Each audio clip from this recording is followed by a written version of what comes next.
Hello, my dear! Hello, hello, hello! So, mag-collective tayo, my dear Taurus, collective reading.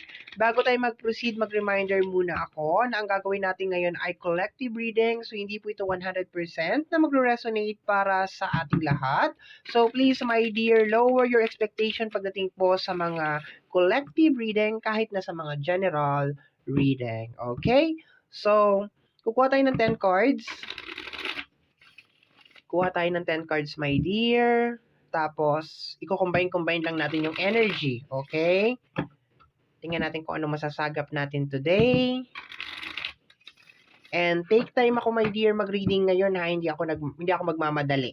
Kasi, basta, hindi ako magmamadali para makuha ko talaga yung message ng 100%. Okay? Tingnan natin, my dear, cut na natin into 3. Regular set of cards. Regular na baraha lang pala ang gamit ko, my dear. Okay. Tingnan natin, Taurus. Pero, the Seven of Swords. Backstabbing na energy, my dear. Kung mapapansin mo, my dear, ang tawag ko sa kanya ay sword kasi naka-base pa rin ako, my dear, sa tarot. Okay? So, ang speed ay sword, ang diamond ay pentacles, ang flowers ay wands, ang hearts ay cups. Okay? So, Seven of Swords to. Backstabbing energy. Okay? Backstabbing energy. Secret. Okay? Connected yan sa backstabbing energy and then secret. Pero ang una kong nakuha is backstabbing na energy. Okay? Tingnan natin, Taurus. Uy! The Four of Pentacles. Okay? My dear, lately ba, hindi ka makaalis sa isang sitwasyon na may kinalaman sa usapin ng pinansyal? Kasi stuck tong card na to. Stuck tong card na to. To the point na nauna to, bago to, may something sa reading na ito. The Nine of Pentacles. Okay? Ito, my dear, is related sa energy ng kasaganahan to eh. Okay? Kasaganahan, maraming pera. Maganda tong energy na to. And the Queen of Wands. Okay? So, may tao na. Energy, my dear, ng Aries, Leo, and Sagittarius. Okay? Kagagawan niya to. May ginagawa to, my dear. May ginagawa siya sa'yo. To the point na nauna to. Target niya yung kaperahan mo. Okay? So, tingnan natin, my dear.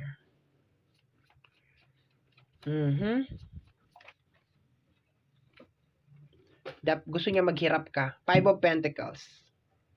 May gustong maghirap ka, my dear. Okay? So, ang nasasagap ko na energy ngayon, my dear, is magtatanong muna ako, ikaw ba ay hindi makaalis-alis sa sitwasyon mo?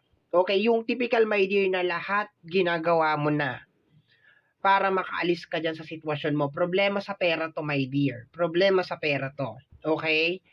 May Seven of Swords dito, or Seven of Speed. Kagagawan ng Aries, Leo, and Sagittarius, babae. Problema sa pera. Okay.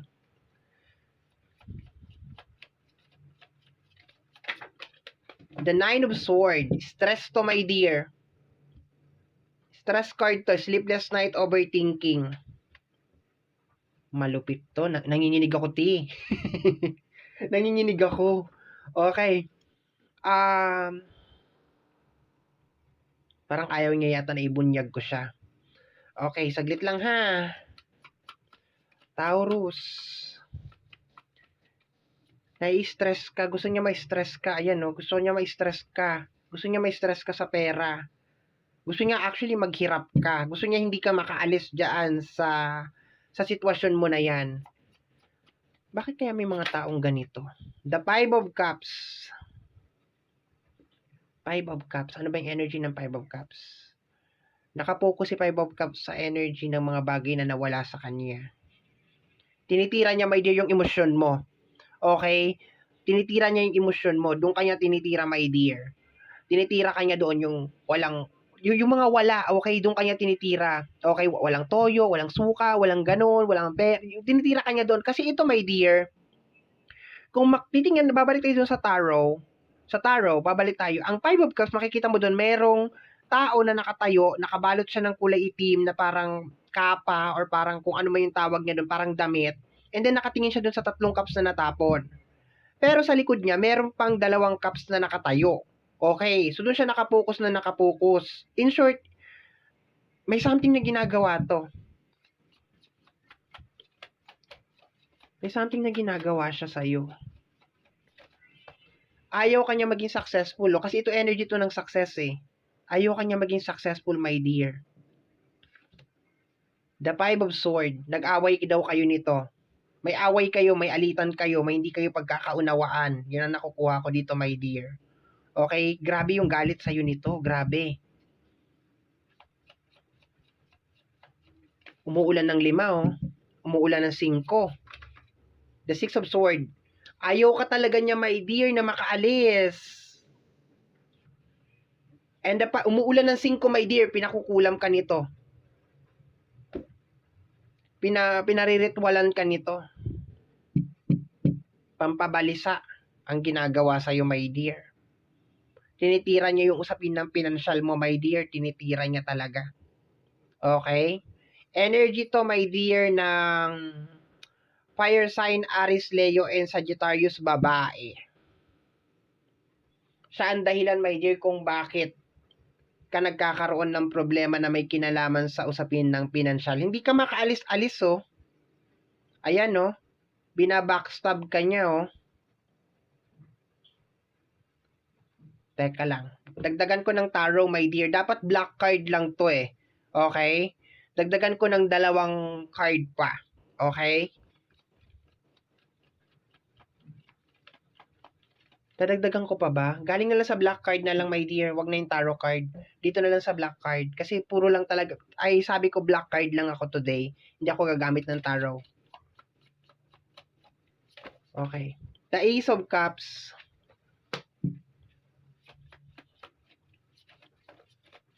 The Ace of Cups. Dadagdagan ko, my dear, for you. Okay. Kasi medyo seryoso tong naano ko. Nabuksan ko na collect ko. Okay, may pa-bonus. May pa-bonus. Gusto ko maliwa. The 6. Ayaw ko lang talaga niya, my dear, makaalis. Okay? Ang nakuha ko dito, parang ano to, parang manika yata, my dear. Yun ang nakukuha ko. Parang manika. Tapos nilagay yung pangalan. Ayan, no? 2 of Swords. Nilagay yung pangalan mo at saka yung picture mo sa loob. Tapos parang ipinako sa puno yata. Yun ang nakukuha ko, my dear.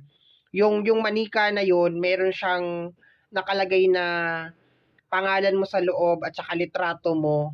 Tapos parang ipinako sa puno. Parang ipinako siya, my dear. Yun ang nakukuha ko. Malupit to. Umuulan ng 5, oh. Nakumpleto mo yung 5, yung 4 na 5, nakuha mo. 5 of Wands, ayan, oh. Mabibigat pa to. Mabibigat tong mga card na to. 7 of Swords, backstabbing, stress, focusing on negative, energy ng abandonment, hindi makaalis, energy ng away. Okay, ayan, oh. Nagdadasal to, my dear, na hindi maano ka yung magulo yung utak mo. Magulo yung utak mo, parang ganon. Kaso, may Ace of Heart ka dito, my dear, eh. Tapos may 8 of Cups, the 6 of... Teka lang, ha. Paano ko ba to Paano ko ba to i-close? Hindi ko alam kung paano ko to i-close. Ngayon lang ako nakakuha ng ganitong klase ng reading, ang bigat.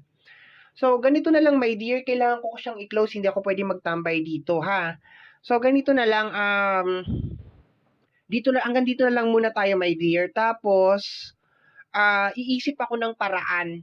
Okay? Iisip ako dudugtungan natin to. Gagawa ako ng part 2 nito, my dear. Nitong reading na to, ha? Basta may babae, ayan. Babae energy ng Aries, Leo, and Sagittarius. Ayan, gumagawa siya ng hindi maganda. Nakakuha ako ng energy ng manika, nilagyan ng pangalan sa loob at saka ng litrato mo, tapos parang ipinako.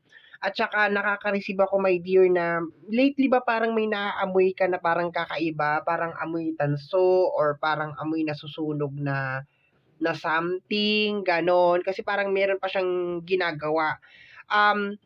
For now, I would like you, if just in case meron ka na amoy na gano'n, my dear, I would like you na kontrahin mo yun, my dear, no?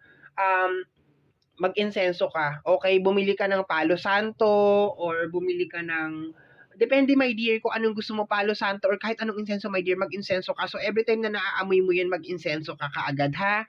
Kasi parang pakiramdam po, yun ang nag-a-activate. Kaya nangyayari sa'yo to, my dear. Kinakailangan mo mag-insenso at saka kinakailangan mong maglampaso. Yun nakukuha ko, my dear, na energy. Okay, but I will try, my dear, my very, very best na magawan ng part 2 tong reading na ito. But for now, yun lang muna. Kasi hindi ko pwede i-close to, my dear, nang wala akong sinasabi na kahit ano. Nasasabihin ko, my dear, nangyayari to, ganito, ganyan, wala akong sasabihin. Basta, kung nakakaamoy ka, my dear, ng amoy sunog, lalo na sa mga alanganing oras, like kagaya ng 1:00, 2:00, 3:00, mag-insenso ka. Okay, magsindi ka ng insenso, my dear. Make sure mo, my dear, na wala kang dadalhin sa bahay mo na kahit ano na hindi ka familiar. Okay? Yung mga napulot mo lang, basta umiwas ka sa mga ganun muna. Yung mga napulot mo lang, iwasan mo muna magdala-dala ng mga kung ano-ano. Tapos paki-double check yung bahay mo if meron kang mga gamit doon na parang hindi familiar. Okay, hindi familiar.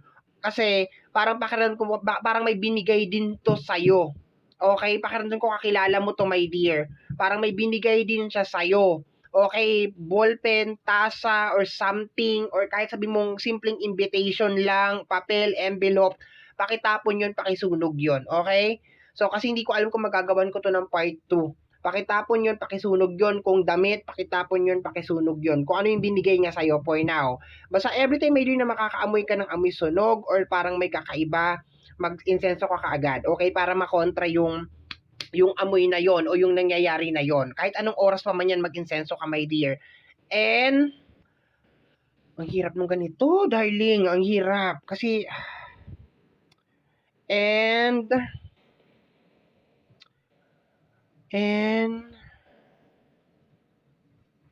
yung pinako niya sa sa something na manika, hindi ko alam pa paano masusolusyonan yun, my dear.